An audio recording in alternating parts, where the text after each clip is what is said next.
come Saturday night, there's no friendships. There's no friends in business. And this is a business transaction. So we're going to go in there, punch the fuck out of each other, and then afterwards we can have a nice little sandwich, a cup of tea, whatever he wants. Not a problem. But while we're in there, we're in fight mode. We're going to put on a good show. And listen, as I hear all these critics talking bullshit who basically never took a punch in their life.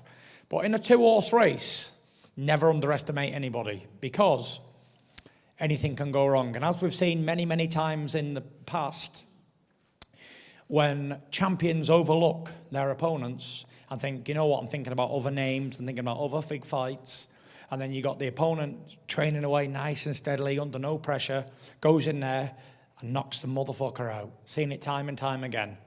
But for me, that will never happen, because I train very hard and I respect every opponent that I've ever faced.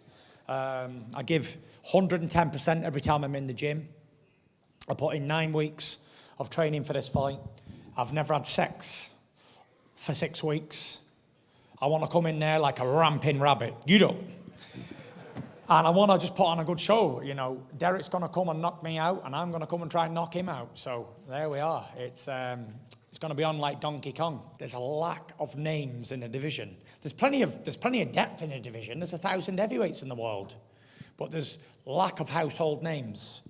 I could have fought somebody, I don't know, 34-0 from I don't know where, some foreign country, and everyone was like, "Who the fuck is this guy?" But you mentioned Derek Chisora. They know who Derek is. For good, bad, they're in different reasons, controversial, whatever. They all know who he is, and, you know, both knowns. We're going to put on a good show. You cannot please everybody. No matter, I've won 32 fights in a row. I've been a professional 14 years. And I've learned in that time that you can't make everybody happy. But the most important thing I've ever learned is you don't need to make everybody happy. The only person you need to make happy is your wife. Because everybody else will always have a different opinion, but they don't have to live with you. Amen to that. And the one person you have to keep happy is that wife, because if you've got a happy wife, you'll have a happy life, and if not, then you're fucked. The man I'm looking at right now, he's giving me an opportunity when Frank Warren didn't want to give me an opportunity, when Bob Arum is saying they didn't want to give me an opportunity, when even my old promoter, Eddie Hearn, didn't want to give me an opportunity. He called me up and he said to me, "I want to fight you. I want to give you a big payday." And I said, "Yes, let's make it happen." Yeah.